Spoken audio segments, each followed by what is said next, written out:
या फसल का वाजिब दाम नहीं दे सकती, उसमें हमारे माए बाप मरने लाग रहे, आने वाली पीढ़ी तो खत्म होनी है। तो आप तक एक सवाल है, इन सरकारों तक भी सवाल है, जो जीण का रहा के आने वाली पीढ़ी खातिर, आने वाली पीढ़ी खत्म करना चाहो है। करोड़ के 130 करोड़ भारतीयों को कि भाई अगर किसी के साथ कुछ गलत होया है तो वो कोर्ट का दरवाजा खटखटा सका है, लेकिन जमींदारों और किसानों से अब सरकार ये अधिकार भी छीन रही है। और इनका मकसद एक है, 2014 में जब ये सत्ता में आए सबसे पहले लेकर आए भूमि अधिग्रहण अध्यादेश, किसानों की जमीन। नमस्कार, मैं हूं अजय भारद्वाज और आप इस समय ग्राउंड मीडिया देख रहे हैं। ग्राउंड से जुड़ी हर खबर आपके सामने लेकर के आ रहे हैं। भाई पूरे देश के अंदर एक ही बात चल रही है, किसान आंदोलन। और कल भाई 25 तारीख है, 25 तारीख ने आप सभी ने बेरा कि पूरा भारत बंद करने का ऐलान, क्योंकि बहुत सारे संगठन हैं जो किसानों की आवाज़ को मजबूत करने के लिए दिल्ली तक पहुँच रहे हैं। लेकिन जो भारत सरकार ने जो 3 आदेश लेकर के आई है, इनका विरोध लगातार करते जा रहे हैं किसान। उसी को लेकर के एक बार फिर हमारी टीम विधानसभा क्षेत्र जो बड़ौदा का गांव कथूरा यहाँ पर पहुंची है।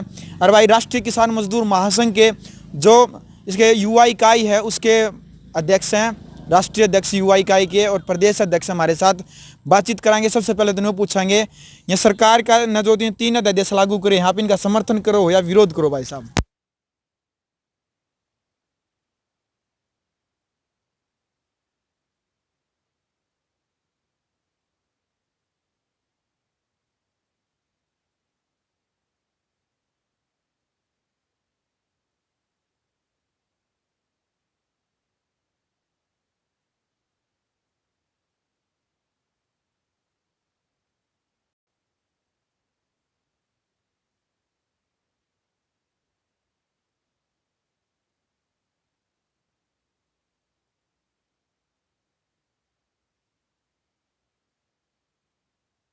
माहौल बना दिया राजनेताओं ने। इसलिए हम ये बात कह रहे हैं कि अब नेताओं के भाषणों से नहीं चलेगा, आप लिखित में यह बात ला दो कि एमएसपी जारी रहेगा, एमएसपी पर खरीद की गारंटी होनी चाहिए। अब नए अध्यादेश के तहत जो भी व्यापारी मंडी के बाहर खरीदेगा, अब वो कितने रेट पर खरीदेगा, कितने रेट पर नहीं खरीदेगा, इस बात कोई कही है नहीं सरकार ने इस बारे में कोई बात। तो हमारा हाल भी बिहार जैसा हो जाएगा, जैसा आज के दिन बिहार का हाल है। प्रधानमंत्री अपने भाषण में बार बार कहते हैं कि भाई 2006 में यही कानून बिहार में लागू हुआ था और बिहार के किसानों की तरक्की होगी। भाई साहब, आपके माध्यम से मैं पूरे प्रदेश की जनता तक एक बात पहुंचाना चाहता हूं, बिहार में जब 2006 में एपीएमसी एक्ट समाप्त किया गया, खत्म किया गया, तो उसके बाद आज के दिन हालात ये हैं कि बिहार की मेन फसल मक्का है। मक्के का सरकारी रेट 1850 रुपए क्विंटल है, लेकिन वहां व्यापारी खरीद रहे हैं 500 से 600 रुपया क्विंटल। अगर ये जो बिल बन गए हैं यहाँ पर लागू हो गए बिना एमएसपी की गारंटी के, तो आने वाले समय में हमारा गेहूं भी इसी तरीके से व्यापारी 500 से 600 रुपए क्विंटल में खरीदा करेंगे। यो कानून जो हटाया गया बिहार में 2006 में, इसी का नतीजा है कि बिहार के 4-4 एकड़ के जमींदार अपने वहां की खेती छोड़कर हरियाणा के गाँवों में मजदूरी करने के लिए आते हैं। तो यही हाल हमारे हरियाणा के किसान भाइयों का हो जाएगा, इसीलिए अब जागने की जरूरत है। बिल्कुल भाई, राष्ट्रीय अध्यक्ष युवा इकाई के इन्होंने जिस प्रकार से बिहार का, क्योंकि पहले भी कई बार वीडियो में आपने सुना है, बिहार के अंदर जिस प्रकार से जो किसानों का बुरा हाल था, भाई हरियाणा के अंदर वो दिहाड़ी करने के लिए हुआ है। तो हरियाणा वाले किसान ये कह रहे हैं भाई 3 अध्यादेश लागू कर दिए तो जो एमएसपी रेट जो निर्धारित होता था वो क्या है, उसके बाद कम रेट पर बिकने लग जाएगी। भाई सरकार यह बात कह रही है, बीजेपी यह बात कह रही है, प्रधानमंत्री जी भी यह बात कह है उससे कम नहीं बिकेगा। लेकिन किसान एक बात क्यों है, अब लिखित में दे दो, लिखित में एक लाइन लिख दो बस, उससे कम नहीं बिकना चाहिए, वो कानून बनाना चाहे। जब 3 आदेश लागू कर दिए तो भाई लगातार इन्होंने क्या किया है, ऐतिहासिक किसान पंचायत रखे भाई 27 सितंबर की गांव कथूरा में हुआ, गांव कथूरा में। और खास तौर पर बड़ौदा उपचुनाव को लेकर के भाई हम पहले भी कहा करते, क्योंकि चुनावी सर्वे भी और चुनावी दिग्गज नेताओं के जो इंटरव्यू भी, और भाई किसान आंदोलन चाहे पिपली के अंदर लाठीचार्ज जो है वो भी तस्वीरें लाइव ग्राउंड मीडिया के माध्यम से लगातार आप सभी के सामने लेकर के आए थे। और भाई पंचायत का क्या फैसला रहेगा, क्या उद्देश्य है, वो भी लगातार आप सभी के सामने दिखाएंगे। भाई साहब, उस पंचायत का क्या उद्देश्य है 27 सितंबर को? कि बहुत सारी खामियां आई हैं अध्यादेश उसमें आई जो सरकार लेकर आई, हम इनका पूर्ण तौर पर विरोध करा। उसी के हमने बड़ौदा हल्का के चम्मन एक गांव में हम घूमे और गांव में हम घूम कर तो हमने लागे नहीं, इसके नुकसान लागे, फायदे तो बीजेपी वाले बताने लाग रहे हैं। और उन तक भी हमने इस पंचायत में न्योता दिया है कि बराबर माम गल तो साचे में फैदे हो, इसके जब फैदे हो तो यार आके गिनवाओ, चम्मन गामा के बीच में नुकसान है वो माम गिनवावांगे, जब उसके फायदे पागे माम तारी गेल हो लेंगे, जब नुकसान पागे तो हमारी बात मान लियो, जब किसानी तैसी हो।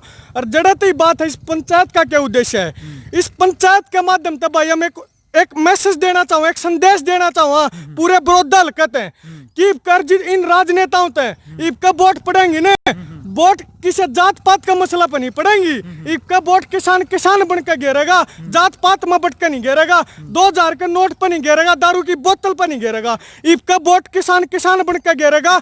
और जो किसानों की खिलाफत, जो किसानों के खिलाफ कानून बनाओगा, जो किसानों की खिलाफत करेगा, किसान उसने क्या कि इस विरोध उपचुनाव में रगड़ेंगे। अक्ता हमारे खिलाफ और हम तारे खिलाफ एक होकर किसान बन के वोट गिर के तारी कड़ लावांगे। और जो हमारी जो समर्थन में रहेगा फिर चमन गामा के आदमी होंगे, वो अपना सोच लेंगे, विचार कर लेंगे, मामियाड़ ना किसी की वोट मांग दे और ना किसी की वोट नट दे, अगर वो उसकी गिरियो उसकी ना गिरियो, वो लोगों की अपनी वोट है, लोगों का अपना अधिकार है, वो अपने अधिकार का खुद इस्तेमाल करें। मामने तो सिर्फ लोगों के सामने एक पिक्चर लेनी है। अब ये राजनेता फलाना यो बात कह रहा, जो तार दो वोट मांगना फलाना यो कह रहा, डिसाइड ताम कर लो किसकी गिरोगे किसकी नहीं गिरोगे। और संदेश यो देना भाई, वो चमन के चमन गामा के आदमी जो गामा गामा हंडे ना, सारे भाई देख ले, सारी नई उम्र के भाई हैं। आज तो तुमने देखा होगा, सारे इंटरव्यू भी करे होंगे, बड़े बड़े बूढ़े बूढ़े पाए होंगे किसान यूनियन में। बिल्कुल यो आज के देश में जो या बेरोजगारी बढ़ी, आज जो ये एक बात बताओ मेरे भाई, माम सारे किसाना के बाल के मारी खातर सरकार दौर नौकरी नहीं, मारी माम खेती करा या फसल का वाजिब दाम नहीं दे सकती, उसमें हमारे माए बाप मरने लाग रहे, आने वाली पीढ़ी तो खत्म होनी है। तो आप तो एक सवाल है, इन सरकारों पे भी सवाल है, जो जीण का रहा के आने वाली पीढ़ी खातर, आने वाली पीढ़ी खत्म करना चाहो वही है, आने वाली पीढ़ी को खत्म करना चाहते हैं भाई। IIT में पढ़े है, रात पोस्टर भी लांदे माम हांडा, सारे काम कर दे माम हांडा, सारे भाई ग्रेजुएट हैं। ये माम आने वाला जो भविष्य भाई, उस पर चिंतन करना पड़ेगा। उसका वो भविष्य अंधकार में दिखा है, जात इकट्ठे हो रहे हैं सारे, अरे कहीं ना बताओगे। अब किसान है अक्सर, उनकी गेले उनके बाढ़ के नौजवान वो जाग गए हैं, इन्हें सबक सिखाने का काम कराएंगे जो किसान की खिलाफत करेगा। बिल्कुल भाई, बड़ौदा उपचुनाव का जो नतीजा है, यह ऐतिहासिक महापंचायत जो कथुरा गांव के अंदर होगी, यह उसका नतीजा तय करेगी भाई हार जीत किसकी है। लेकिन इन्होंने एक फैसला किया है भाई, यहाँ पर किसी भी पार्टी का 27 सितंबर को हर पार्टी के नेताओं को यहाँ पर इन्होंने इनवाइट किया है, आमंत्रण भेजा है भाई। वो यहाँ पर आकर के बीजेपी वाले यदि बात कर रहे हैं भाई ये सही है तो वो सबूत दो और इनके फायदे गिनवाओ, MSP का ये फायदा है, और भाई नुकसान तो ये भाई गिनवाएंगे। इसमें एक चीज और ऐड जी,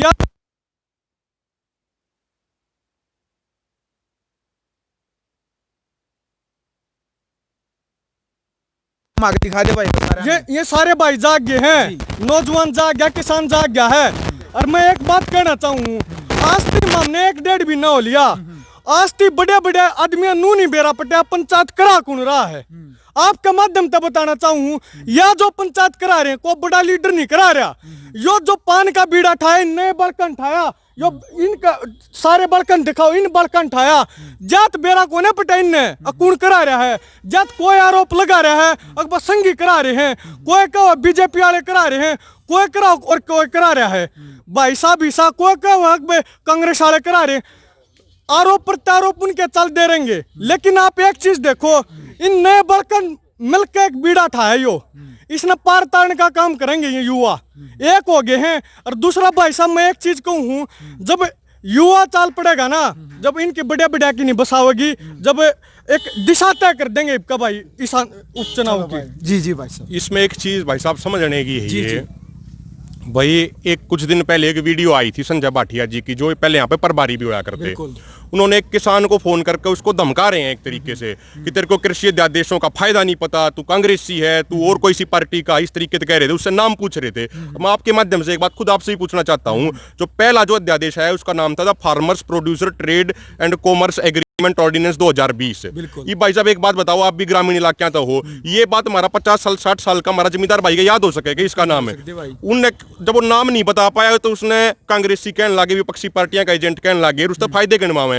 हम संजय भाटिया जो सांसद है उनके घर तक गए, हम 20 बार इकट्ठे होकर, अगर भाटिया साहब आप उस दिन फायदे गिनवाओ थे उस बोले बाले किसान तय, हम किसाना के बालक से आ जाओ घर तक बाहर, आपकी के लिए बहस करेंगे और ये लाइव चलन तो पूरे हरियाणा में, आप फायदे गिनवाइयो हम नुकसान बनवाओगे, और उन हम 27 सितंबर की पंचायत का न्योता भी देकर आए। आप मंच पाओ, मंच पर बात होंगी। जब अभी मुख्यमंत्री ने 3 सांसदा की कमेटी बनाई किसानों से बात करने के लिए, हमें भी उनकी तरफ से आमंत्रण आया। हमने एक बात उनसे साफ कही कि बंद कमरों में बातचीत नहीं होती है, बंद कमरों में तो सौदेबाजी और डील होती है, फैसले तो मंचों पे होते हैं। आप मंच पे आओ, आपको पूरा मान सम्मान दिया जाएगा। और एक दूसरी बात, एक जो चीज समझने की है यहाँ पर, जैसा अक्षय भाई ने भी बताया कि कुछ लोग अफवाह फैला रहे हैं कुछ दिनों से, क्योंकि जो लोगों का जो रुझान दिख रहा है इस पंचायत के प्रति वो बहुत अच्छा है। तो कुछ लोग ये अफवाह फैला रहे हैं भाई ये कांग्रेस के हैं, ये इनेलो के हैं, ये भाजपा के हैं, या किसी और के हैं, इस तरीके की अफवाह फैला रहे हैं। हम आपके माध्यम से स्पष्ट कर देना चाहते हैं, ना तो हमारा वोट से मतलब, ना हम किसी की वोट देने के लिए कहते, ना किसी की मना करते, ना हमारा कोई टिकट बटने से मतलब है। और ये अफवाह इसलिए फैलाई जा रही है भाई जी कि अगर समाज मुद्दों पर वोट डालना सीख गया तो जो इनकी पीढ़ी दर पीढ़ी जो राजनीति चलती आ रही थी इनकी, अगर भैया इसकी फिर इसके बाद इसके बालक की फिर इसके बालक की, या खत्म हो जाएगी। और लोग अगर जागृत हो गए, वे जात पात तो हट गए, वे धर्म तो हट गए, वे रिश्तेदारी तो हट गए, वे 2000 के नोट तो हट गए, वे दारू की बोतल तो दूर हो गए, और जब एक किसान बन के वोट डालने लगे, किसाना का इतना प्रेशर हो जाएगा। जो बात ताऊ देवीलाल कहा करते, जो बात चौधरी चरण सिंह कहा करते कि अगर हमारा समाज जन दबाव की राजनीति करेगा तो इनकी सबकी मजबूरी हो जाएगी जमींदार की बात सुनना। उसके बाद ये जमींदार नजरअंदाज नहीं कर पाओगे। एक बात बताओ, आपने अध्यादेश में मोदी साहब यह बात कह रहे हैं कि ये बहुत फायदेमंद है किसानों के लिए। आपने भी पता होगी, अगर जो कंपनी किसाना का सामान खरीदेगी उसको ये छूट दे दी गई कि भाई वो 3 दिन में पेमेंट करेंगे किसाना की, और वो बस एक पैन कार्ड दिखाना है। मान लो हमारा सामान लेकर भाज गया कि वो मुंबई का होगा कि बेंगलोर का व्यापारी होगा, भाई साहब उसने हम कड़े ढूंढेंगे उसने हमें, और अगर ढूंढ भी लिया तो सरकार ने उसका भी इलाज कर दिया। सरकार ने ये कह दी उस व्यापारी और कंपनी के खिलाफ किसान सिविल कोर्ट में नहीं जा सकता। ये एक बात बताओ आप, यो अधिकार तो हमारा संविधान देता है 130 करोड़ के 130 करोड़ भारतीयों को कि भाई अगर किसी के साथ कुछ गलत होया है तो वो कोर्ट का दरवाजा खटखटा सका है। लेकिन जमींदारों और किसानों से अब सरकार ये अधिकार भी छीन रही है, और इनका मकसद एक है। 2014 में जब ये सत्ता में आए, सबसे पहले लेकर आए भूमि अधिग्रहण अध्यादेश, किसानों की जमीन छीनने का कानून। क्योंकि 1990 से जब से गेट WTO के समझौते चल रहे हैं, उसी समय से लगातार सरकारों की कोशिश रही कि खेती को इतना घाटे का सौदा बना दो कि किसान अपनी जमीन बेचने पर मजबूर हो। उसके बाद उसकी जमीन ये बड़े बड़े कॉर्पोरेट घराने खरीद लेंगे, और फिर किसान उन कॉर्पोरेट घरानों के लिए बंधुआ मजदूर बन जाएगा। इसीलिए कॉन्ट्रैक्ट फार्मिंग लेकर आए। प्रधानमंत्री जी ये बात नहीं समझते कि भाई कॉन्ट्रैक्ट फार्मिंग तो अमेरिका और यूरोप के लिए तो सही है, हमारे देश के लिए सही नहीं है। हमारे देश में 14 करोड़ किसान परिवार हैं, अमेरिका में मात्र 2% पॉपुलेशन है जो खेती करती है, उनकी टोटल पॉपुलेशन 25 करोड़ है। एरिया वाइज अमेरिका हमसे कई गुना बड़ा है। अमेरिका की सरकार वहां किसानों को लाखों करोड़ों रुपए की सब्सिडी देती है। आपके माध्यम से एक मैं आंकड़ा बताना चाहूंगा, हमारे प्रदेश की जनता हैरान हो जाएगी। पिछले साल अमेरिका के पार्लियामेंट में उड़े की सरकार ने 4 सालों के लिए $819 बिलियन की सब्सिडी दी।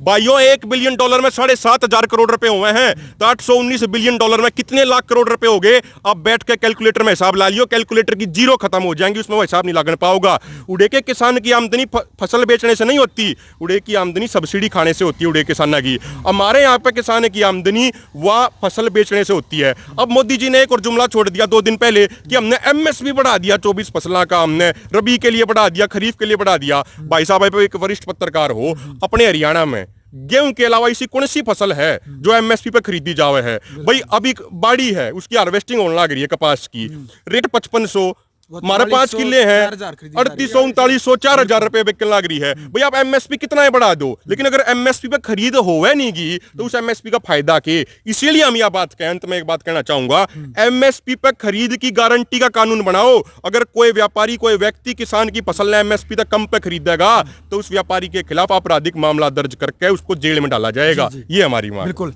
चलो भाई, बात सारा के समझ में आ गई। ग्राउंड मीडिया के जितने भी दर्शक जुड़े हैं, इस वीडियो ने ज्यादा से ज्यादा शेयर कर दो भाई। 27 सितंबर ने ऐतिहासिक पंचायत है। समय क्या होगा भाई साहब? 10 बजे 10 बजे का खेल स्टेडियम में पंचायत। हाँ, खेल स्टेडियम में होगी भाई। ITI का दौर है और 10 बजे का है। सभी नाना है, सुनियो यहाँ पर। तो भाई वीडियो ने ज़्यादा से ज़्यादा शेयर कर दो ताकि लोगों के अंदर जागरूकता भावना बनी रहे। और किसान आंदोलन लेकर जितनी भी आवाज़ है, हर आवाज़ को बुलंद करने का कार्य ग्राउंड मीडिया लगातार आप सभी के सामने हम वीडियो लेकर के आ रहे हैं। नमस्कार, जय हिंद, वंदे मातरम। राष्ट्र निर्माण की जानकारी के लिए ग्राउंड मीडिया चैनल को सब्सक्राइब करें और शेयर करें।